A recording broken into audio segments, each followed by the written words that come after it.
Yeah, it's a good afternoon, and good to have you around, plus those watching live online on Facebook. Yeah, most of you probably already know me, but good to have you around. Zubeda, good afternoon.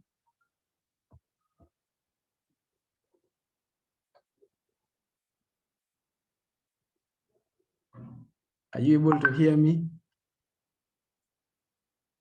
Okay. Serin, good afternoon. Good afternoon. Okay, that confirms nasikika. Thank you people for coming in, and for those watching online, those just getting on, good to have you. My name is Otieno, Paul Peter, and I'm excited to be your host today on this subject of why entrepreneurs struggle but make less money. And this is a typical scenario. I've been working with entrepreneurs for a number of years, and the story appears to be the same in every situation amongst most entrepreneurs. And this is why it's said that most businesses collapse within their first 3 years. Yeah, they don't live to see the third birthday. So it's good to note that there is something that if you realize that there is a problem, the cause of the problem must be known, must be something that people have studied and learned about. And that's the reason we are hosting this afternoon, just to discuss. So my name, as I've said, is Otieno Paul Peter, and I'm a business and ICT consultant. I've been working in this sector for over 10 years. Quite a lot of years, I think from 09 or 08 thereabout up to now, and I love what I'm doing. My background is science and then information systems, and then I've been in business, full-time business from 2010. I'm an author. I have 2 books that I've authored and in circulation. One is about leadership, the making of a symphony orchestra, timeless leadership. And the other one is Live Your Dream in 7 Ds, which just outlines from my own experience and study what causes some people to live the life they aspire and others don't. And I have a few businesses. One is Live Your Dream, which we founded a couple of years back. It's meant to empower people and to equip them with skills and attitude success. And we also have ICT Gurus EA Limited that puts businesses online. Besides that, I also recently qualified to be an ILO-SIYB trainer. ILO is International Labor Organization. Start and improve your business trainer. And I'm happy about that. More about me can always be found on otienopolpeter.com. For this particular afternoon, we want to relate this problem that causes us as entrepreneurs to struggle but fail to succeed adequately. We hardly make ends meet. We are the busiest, working almost 24/7, but sometimes we can't have anything to show about it. And that is where we are. And probably it has a lot to do with the brand that we represent. We are in a marketplace. As you can see, a marketplace is open for everybody, and we are players therein. The question is, where could we be going wrong? And maybe at some point, yes, we are going to maybe ask ourselves some questions and see if we have the right answers for them. Otherwise, let's get on to this. Most times, let me just ask, what is it that people think about most when they are getting started in a business? What is it that concerns them most, that gives them motivation to get started? Is it the product? Is it the opportunity? Is it the money? Is it the mission they want to achieve? What is it that pushes people into business? Or what makes them believe that they can do business? Somebody can maybe respond. Immaculate, is this Immaculate Mutavi?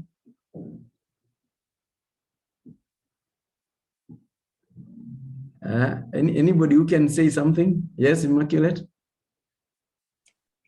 Hi, Paul Peter. Hi. All right. For me, desire to achieve my dream as well as make more money. Yeah, making more money, achieving dreams. Yes, John is saying being your own boss is always a push or a drive. And at times, what is it? Maybe let's ask this question again. What is it that determines whether we can succeed or not in the business? Steve, good to have you around. What would you say? I know you are a serial entrepreneur. What determines whether we can succeed in our business or not, in your own opinion?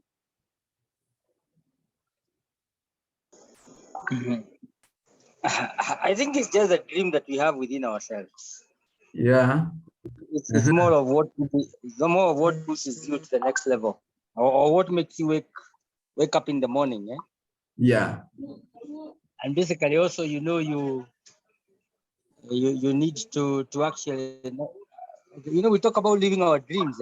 Yes. But maybe the day-to-day opportunities that come our way are the one that pushes us to the next level. Yes. Great. Thank you. Now, maybe let me just share part of what I've been able to learn through experience and study is that when we are in the marketplace, we are either a brand or we are just but another product, another commodity. And if we are not a brand, we are a commodity. Yeah.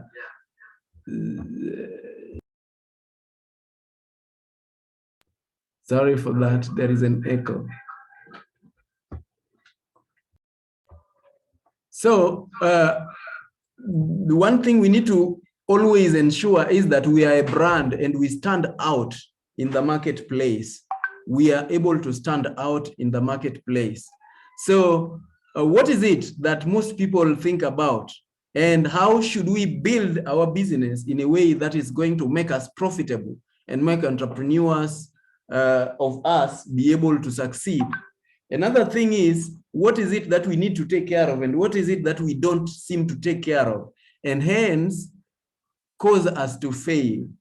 And the first thing that most people think about is product. The moment I have a product that people are able to identify with, a product that can solve a particular problem, the moment I have a service that can fill a particular gap, then I am good to go.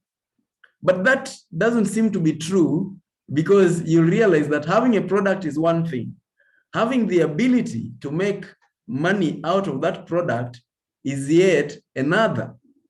And so we need to be people who are able to find a way to make our product work. So product is a small bit, or the service that we want to offer, we call them generally products, is a small bit of building a business. And most of us, the moment we get a product, we think we are great, we are ready to go. Just on Tuesday, we were visiting a friend, and she's got lots of fruits in the compound in a big home, and natural fruits plus the herbs that people are looking for. But now she was telling us that, you see, now the problem is, I don't know where to sell them. I don't know where to make these people buy, where to get these people to buy my product. So product is a small element. But then what is it now that makes us be able to grow a strong brand in a marketplace? And the next level that we always need to consider is that which we call we call the legal environment for the product to survive. We need to ensure, of course, and most of us are in legal business, we adhere to legal requirements, maybe the taxes, maybe the registration of a name. Enough people do not even consider registering their business name as a serious issue or incorporating it as a company. In that case, they stay small. They stay as traders because you cannot move it from one location to another unless you change a name. So some people think that should be sufficient, but it's hardly sufficient. Well, it's important that we have a product that is legal, legitimate, and it's important that we are able to operate within a legal framework in the marketplace. Otherwise, we'll not be able to survive. And this is why you go to town and you realize that when you're going to meet some people in their offices, they lock the office because they are not sure when is the county councillor's carries walking in to arrest him or her. I once attended some short courses for computing in my first year in the university in town.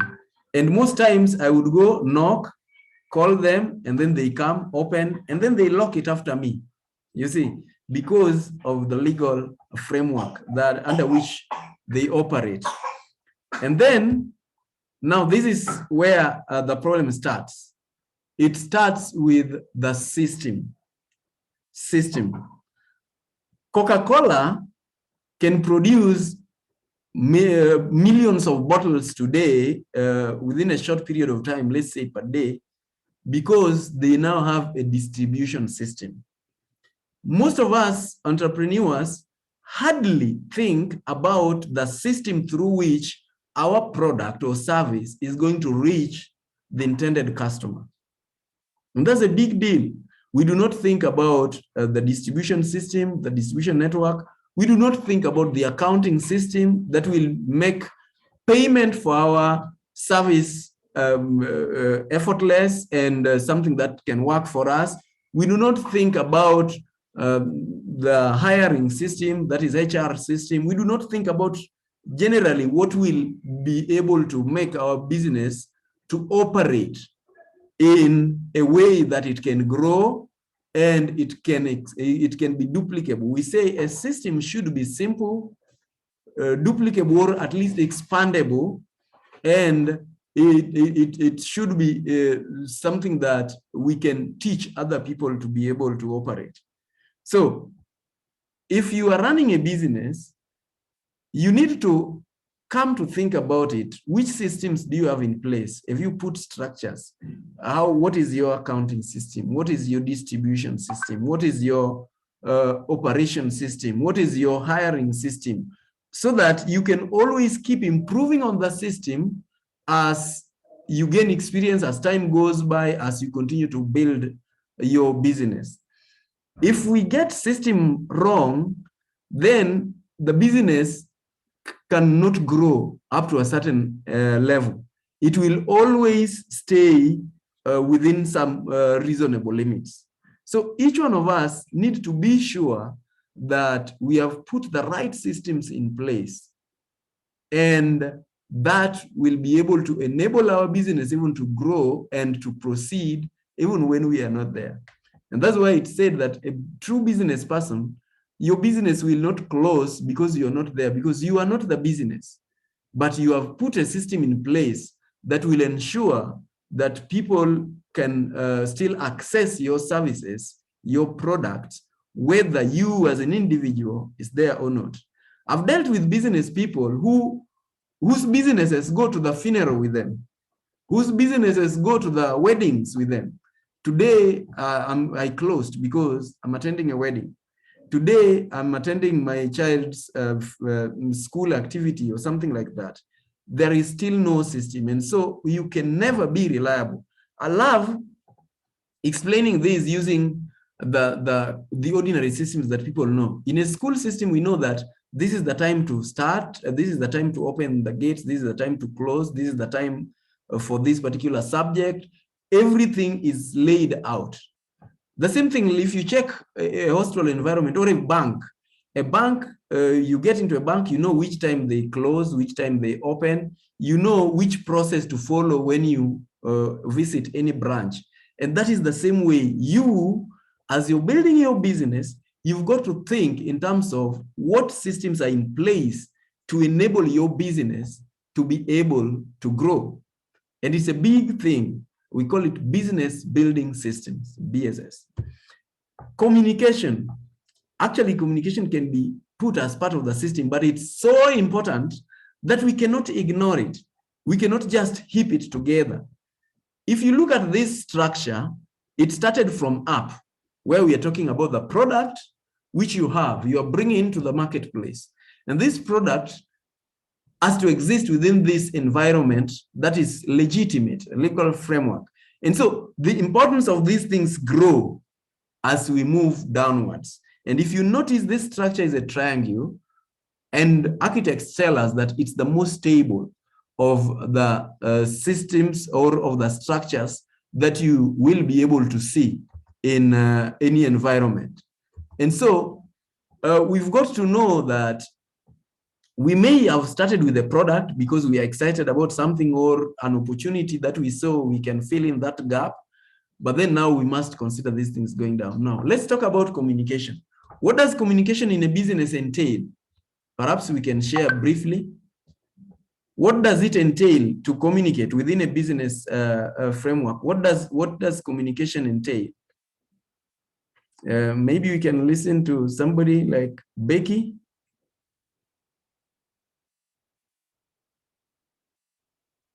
Yes, what would you say?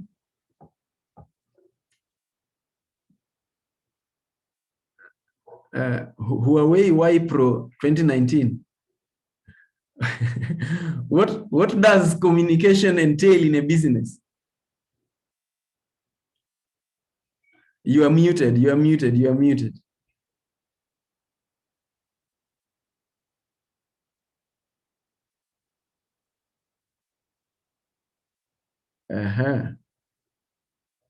You are muted audio, your audio is muted.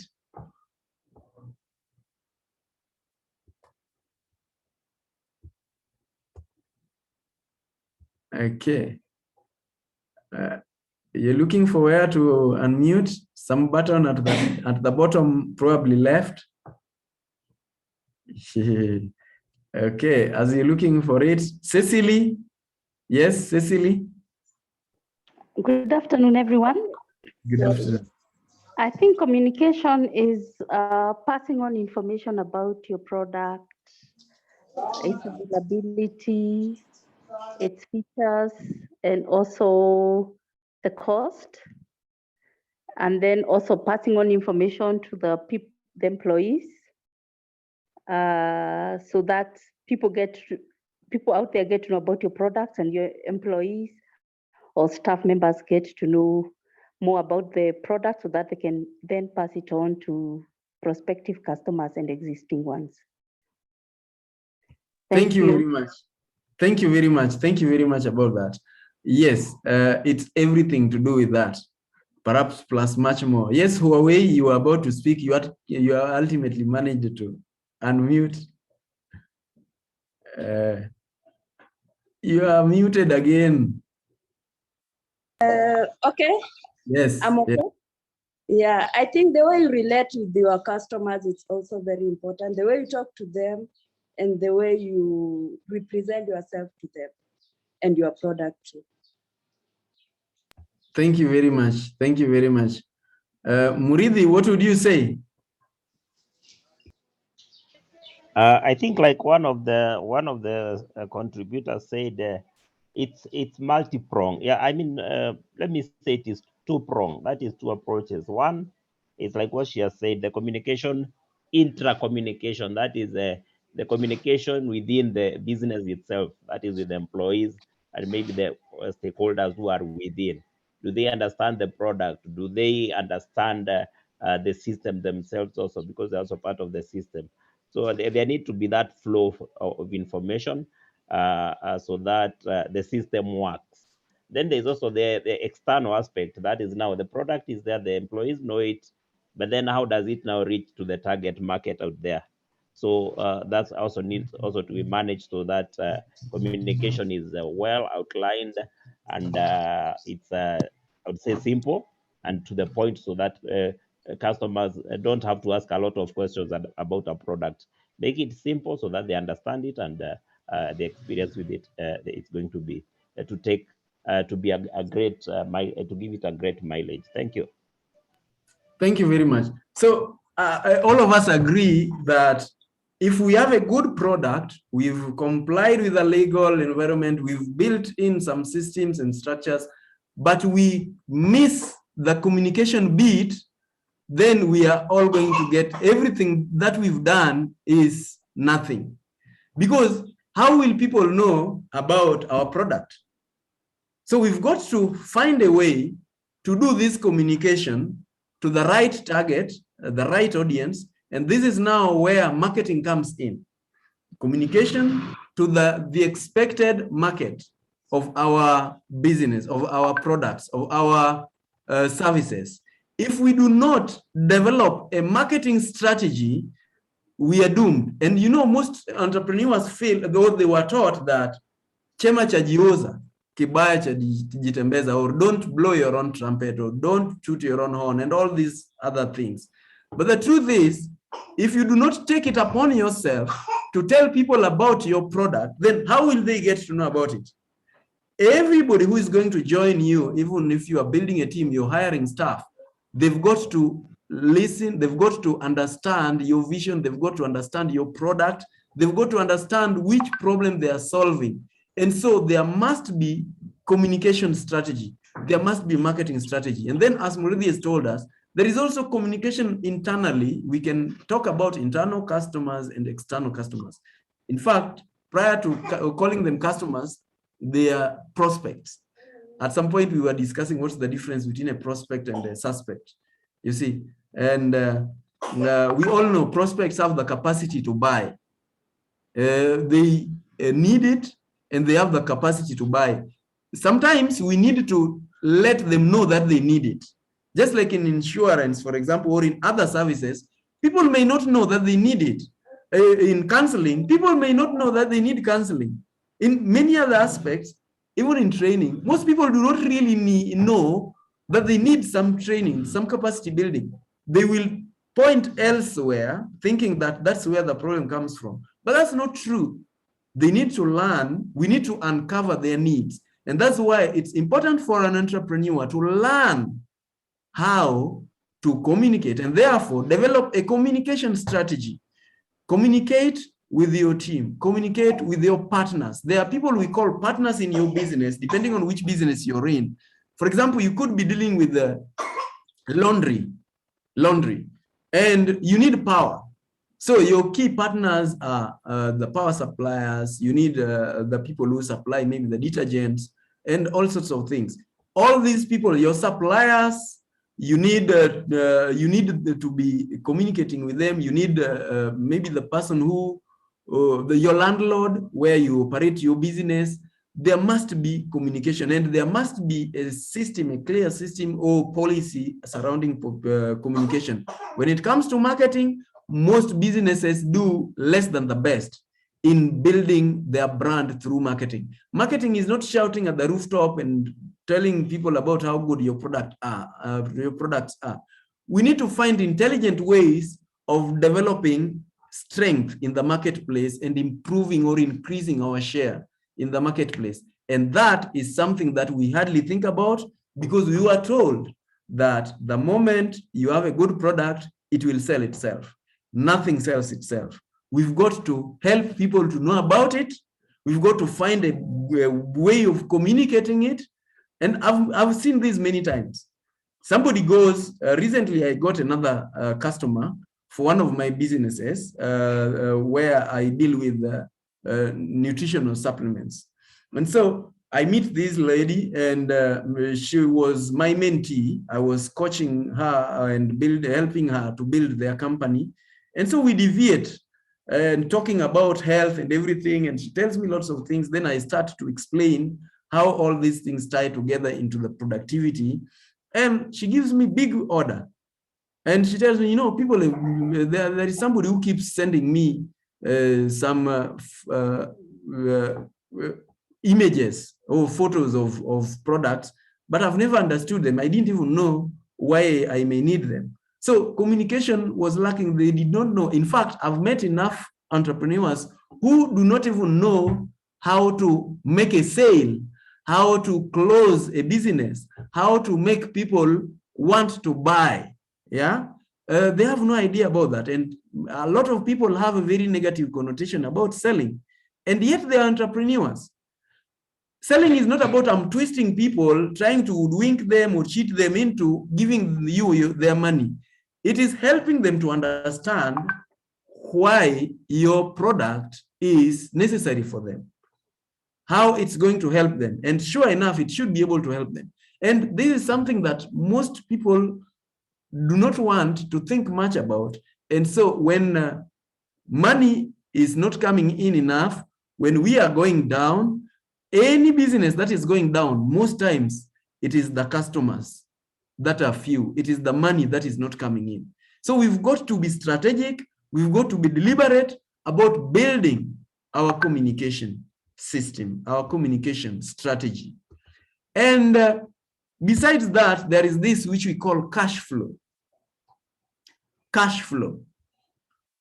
Yes, and most of us call it the bottom line. It's true.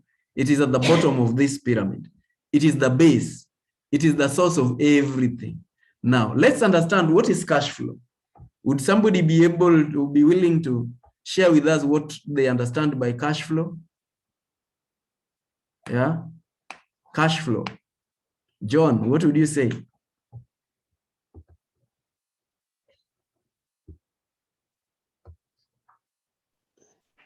Hi, OPP. Yes. I'm not able to speak now, maybe a little later. Okay, okay, no problem. Jane, are you in a position to speak?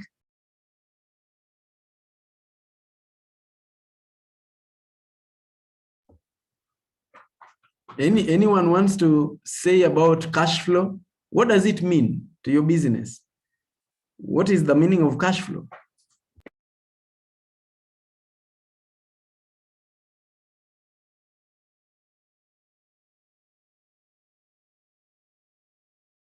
No idea. ILO-SIYB.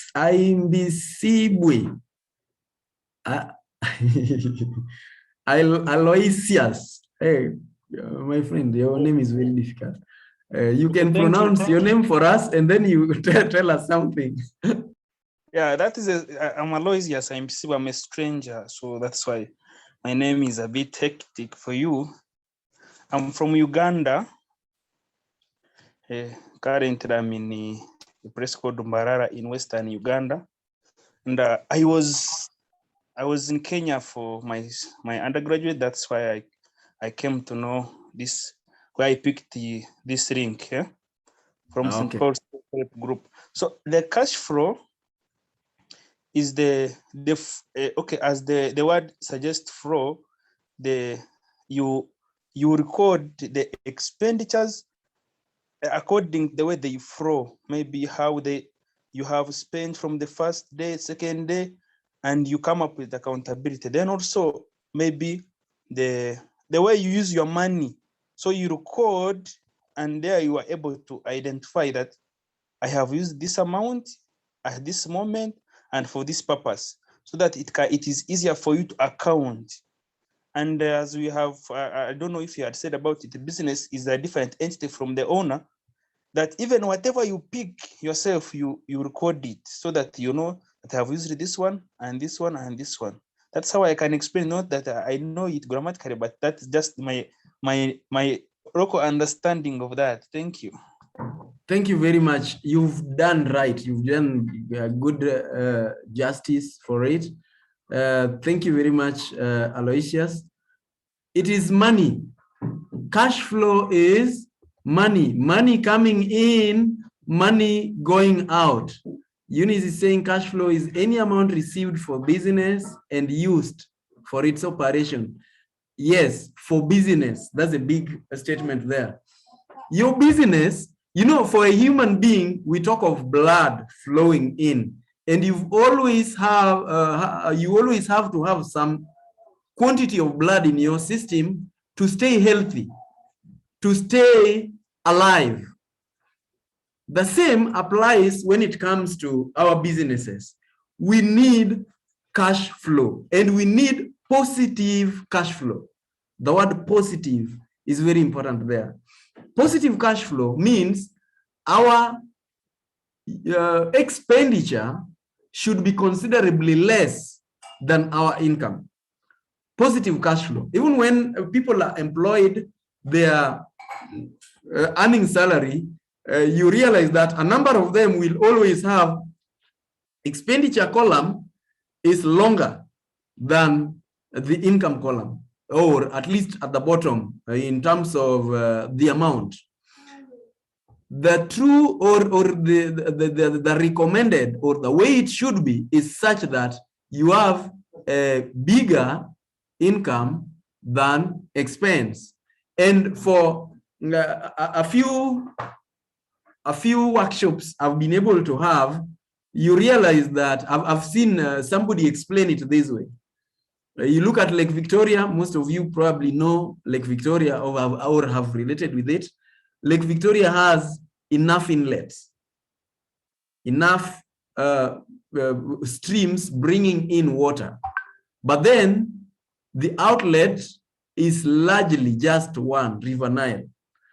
The ideal scenario of a business should be such that there is more income, there are more income streams, or there is a bigger income stream than the outlet. And this is the other problem that happens. Most businesses can never tell whether they are making profits or not. In fact, enough businesses are so busy, and I've related with them. I've seen, not long ago, I was dealing with another person who picks, I think, 30 crates of eggs every 2 weeks. And out of a crate, I think he makes 50 bob. And he thinks that after I get the 30 times 50, that is 1,500. He doesn't think in terms of that. He fuels the vehicle to go look for the eggs. He has some other people to help him and all this. By the end of the day, if you do that calculation, you realize that he's running at a loss. Another time, I was dealing with another restaurateur, somebody who runs a restaurant. And after listening to her, I realized that they're very busy, waking up at 4, opening at 5 to start preparing for tea, breakfast, and they leave at around 9. And by the end of the day, they are not able to pay the bills. At the end of the month, they are struggling to pay rent and even to pay the people working for her. And the problem, I asked, where could the problem be? I don't know. I see money coming. All the food gets sold. By 4, 5, everything is sold. But I just don't seem to be making money. I don't see where this money is going. And that is when when we discussed, I learned that she's never mastered cash flow. She thinks she's in business, but she's not in business. Somebody else or some other people are actually in business because they're the people who earn. When we went down to do the calculations, we realized that there was need to make adjustments in order to start making positive cash flow. And today she's making tremendous progress. She's very happy. Yeah, I told her, when you are already rich, you'll call me for a goat. That is the sides of Kajiado.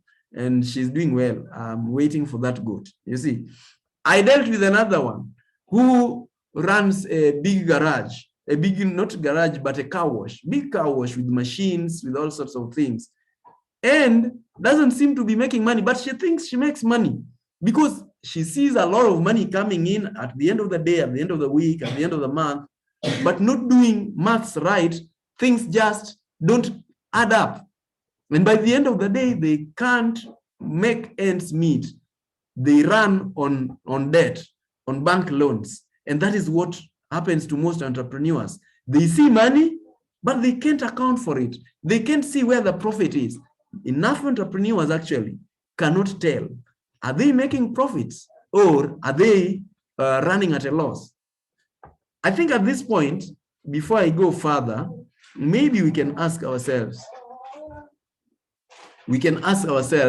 whether we are in business or we are not in business, whether we are making money. Let's just take a short while to just respond to the following questions. They are showing on your screen. Yeah, just pick an answer and let's move on. I just want to see how many of us how we are faring on. Yeah, this is anonymous, so we will not pin you out. It's anonymous. Yes, people have not started responding. I can see still 6 questions, 0 out of 17. The questions are not reflecting yet. Are you sure? Can't see your screen. No, we can't see your screen yet. Some people can see. Oh, me, I can't. Okay. Yeah, some people can see. Yeah, anybody who can see again? I too can't see. You can't see? No. Okay. Somebody has told me she can see. Yeah. Somebody has actually responded 1 out of 17. I don't know why others can't see. Okay.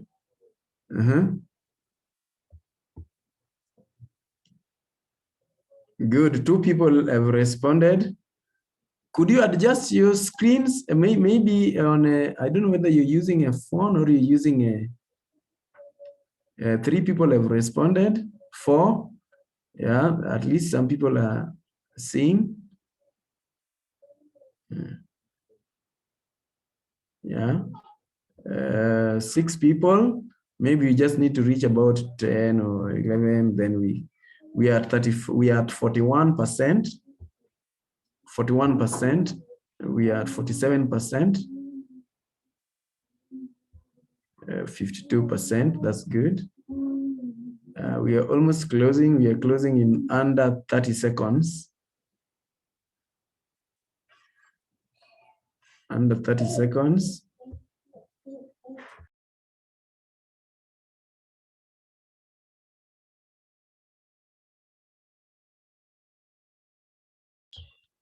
"12 people have responded. Let's close it in 15 seconds, in 13 seconds, in don't be left out. It's a good indication. I know some didn't see, so that's fine. Good. So I'm closing it. Yeah, 13 people had responded. I've closed. Now let's have a look at the results. I'm sharing the screen. Do you have, okay, so sorry, that was supposed, do you know how much profits you made last year? Yeah, 4 people out of 17 said yes. Others have no idea. Some people somehow, yeah. Do you keep written records for your business? Cash in, out, inventory, and 13 people responded. 7 people say yes. Others not really. Some 4 people, and some people say I keep but don't have written records. They keep it here. You see, who took your? I remember going to pay something in a shop, and going to buy something, and then I was being asked about some other, I think it was a balloon or something that I picked for a baby. And I'm saying, I thought that was paid. I sent somebody to pay. She couldn't remember. Why? Because it's not recorded. So very few of us do that. And if you remember what Aloysius said, it's about keeping those records. Otherwise, how will you know you're making profits? The other problem is, do we really know which records? Do we really know how to record them? Yes. So how do you describe your relationship with your staff? Cordial, very cordial. That's very beautiful, lukewarm. And there is nobody who has a bad relationship. Yes, you are all good bosses, mostly. Does your business generate enough cash? Yes, more than enough. That is 4 out of 13. Just enough, 5, and not enough. And you might realize that even this not enough is actually can actually be enough if there could just be some tweaking. You see, where do you think your biggest problem would be? Is it my costs are high? Yeah, my marketing strategy could be the problem. And others say all the above. Others, none of the above. One person says none. And 3 people have no idea. Very beautiful. So would you like to invest some little time and money into learning where you could improve? Yes, that is a number of people there. Almost 11 out of 13. Not really is 0. And 2 people not sure. So we can see, basically, that is how our business is. That is how our business is. So cash flow is at the bottom of everything. It is the bottom line. If we don't make deliberate steps to make our cash flow positive, sure enough, our business is going to die. There is no any other way. And I've met business people who think cash is the problem. Cash is never the problem. Most times, it is the cash flow system that is the problem. Let me repeat that. You will meet business people who say, if I can get some more loan, and they go to the bank and they cannot even get a loan, and they think the bank is the problem. The bank is not the problem. You are the problem, because you cannot demonstrate how cash is flowing into your business or out of your business. So this is a major problem. It cuts across a lot of other people, and every entrepreneur needs to take it seriously. I remember one time reading from Trump that he kept losing money, and things were not very good. And then that is when he stopped monitoring and let other people sign his check. And the moment he said, I'll be signing every check that comes from my company, every payment, the cost drastically went down, because he knew what he was doing, he knew which records to keep, he knew what to pay for, what not to pay for. And his business started thriving much, much better. So cash flow is a big deal. Cash flow, understanding cash flow is a big deal. Now, let's move on. Let's move on. We have a few minutes left. In this marketplace, if we put all these things together, then we've got to tie it with the most important element, and that is the mission.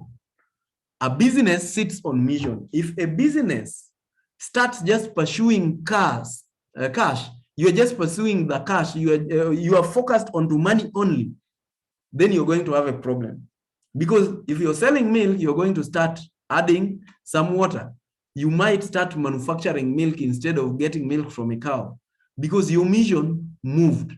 Let's say you're in the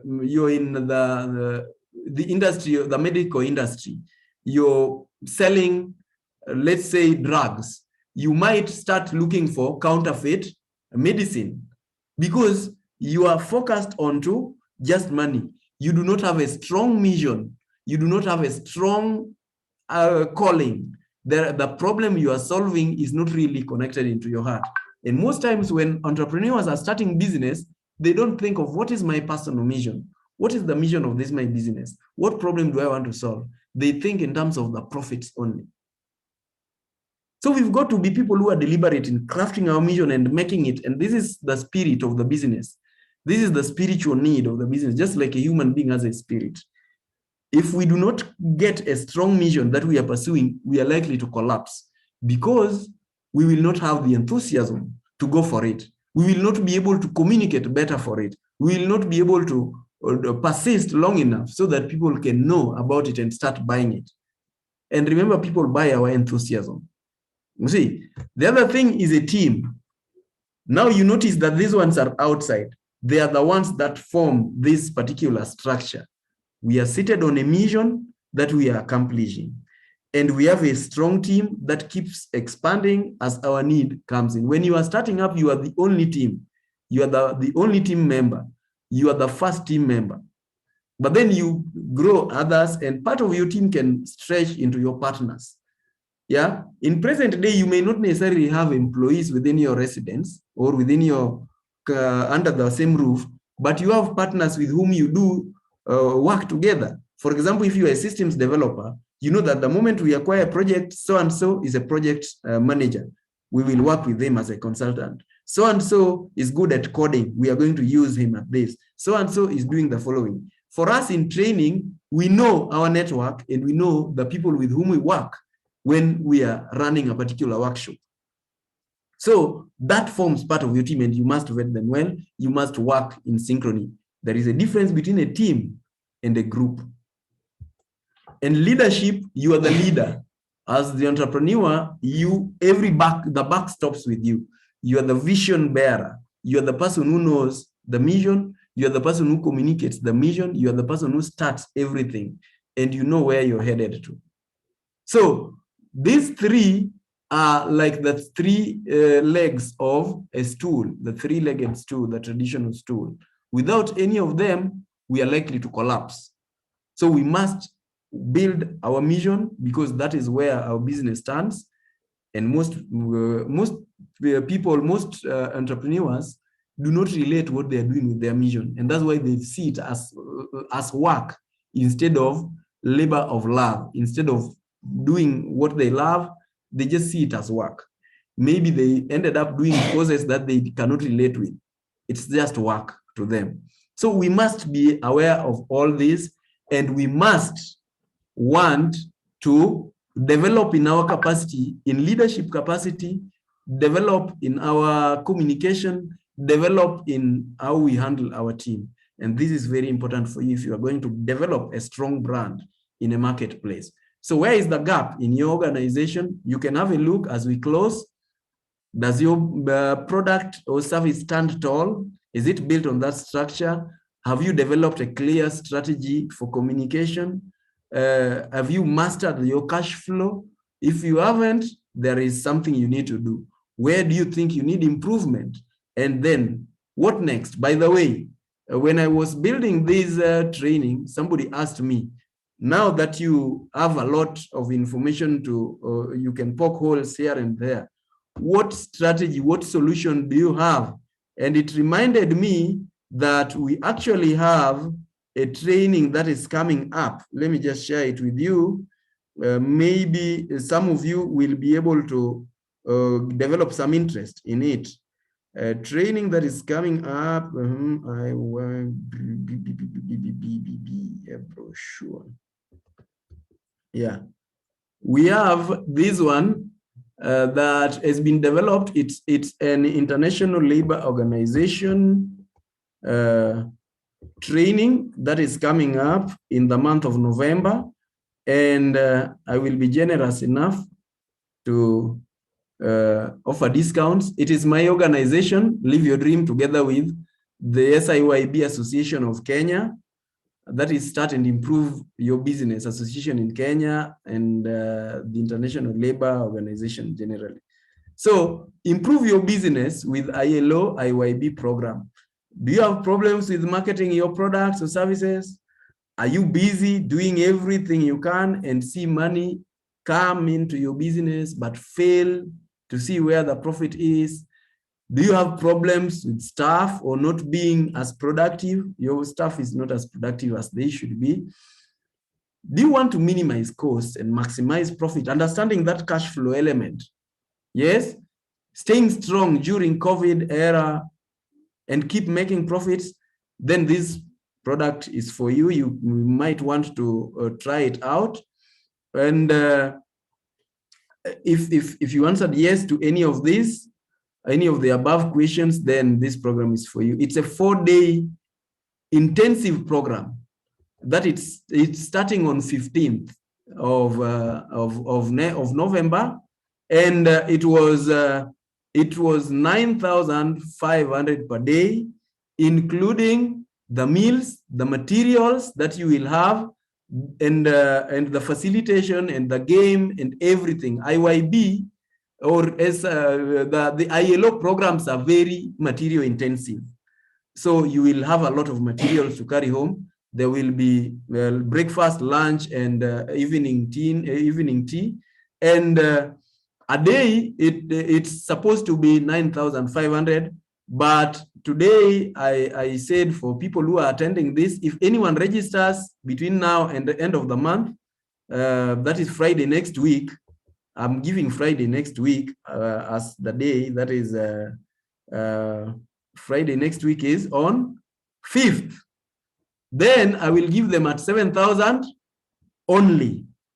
And if you register for the 4 days for all the courses, because we are going to give the timetable, whether it's costing or marketing or cost or cash flow or people and productivity. If you are taking all the 4 days plus the game, of course, then you will get further discount, and there is a prize, there is a raffle to be won, and you may get all your money back.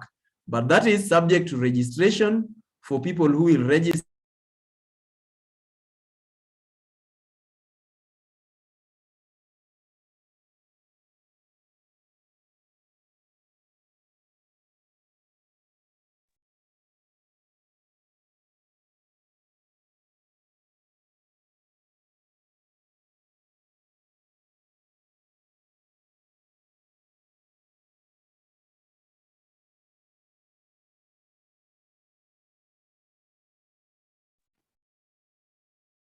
Hey, Paul, we can't hear you.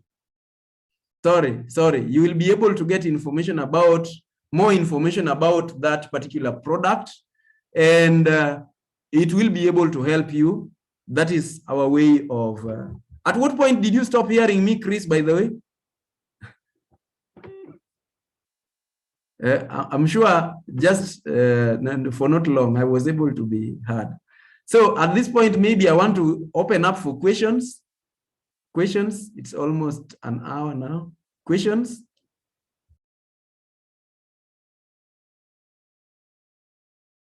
Or comments?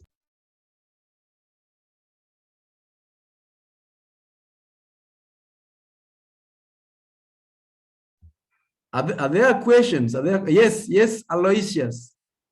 Go ahead. Okay, thank you, dear. So today it has been good for me and beneficial. I would like to inquire from you, as you made it to the Zoom. What about if you make also that program part of the Zoom, so that people are far, those like me traveling from Uganda are very fast like that, may not be easy.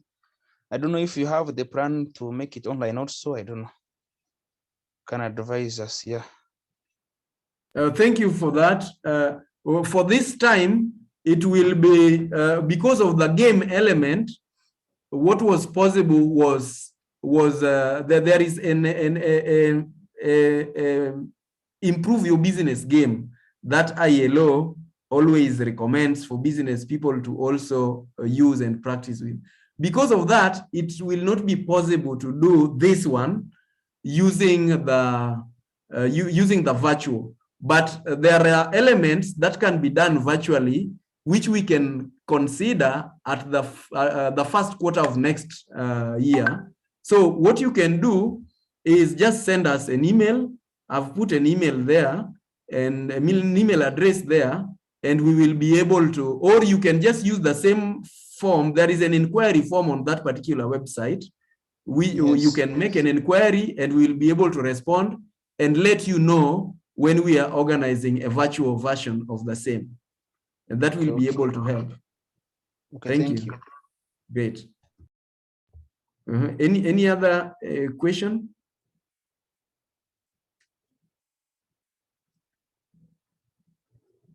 Or comment? Welcome, everybody. There are people who've just joined, like Nancy. Good to see you. Okay. Is there any question? Is there any comment? Is there somebody who will feel left out? Yeah, whatever we've covered today, it Okay, it was. well, thank you, send appreciation at training. Let me. Sorry, you can hear me? Yes, is that? Yeah. Yeah, I way? was saying like this is a appreciation, like this is a very great training, especially for me. Like at some time as an entrepreneur in business, you get stranded, like you try your best, but you can't balance. You ask yourself so many questions. But I thank you because it has been an enlightenment, like to an entrepreneur. You have things that you need to put onto your chat, your board, so that you can be marking them every day, like, okay, this one is working, this one is not working, which is very good. Thank you very much. Good to hear that from you. This is Khadija, right? Yeah, it's been a while. Great. So I think there is no any other question. Welcome, Brenda Omuse. For people who joined late, we've recorded this, so I will upload it on YouTube and be able to share with you the link. It was also on Facebook Live for people who were following online. We appreciate you. And for your information, there are a number of you who always attend the Power Monday. We always have a program called Power Monday where we help people to grow in their leadership. It's free. You don't need to pay anything, but we have a link which you can always use. So you can just get in touch with us using the same contact, or you get in touch with me using this particular telephone number, and then I will be able to add you into the program. We have even a WhatsApp group for Power Monday. And every Monday, early in the morning, between 7:30 to 8:15, we discuss leadership, the real issues concerning leadership. And this is what builds the business people. And if you notice what we just shared, then you know why you need to learn about leadership, because it is everything that you need in building your organization. You see, we discussed about leadership here. This thing is not coming in well. Let me bring it here. Yeah, so you see that a business will rely on your leadership, and for it to grow will depend on how you grow in your leadership. We always have that Power Monday session, which is free. You can always get in touch and we'll be able to incorporate you. Otherwise, I want us, I will end it there unless you have any further question, but I'd like to end it there and thank you for attending, and feel free to share. If you want that flyer, we are sending flyers out from today or tomorrow about the coming of the training, and you people will be able to receive it and maybe share with others. Otherwise, thank you very much and have a blessed afternoon.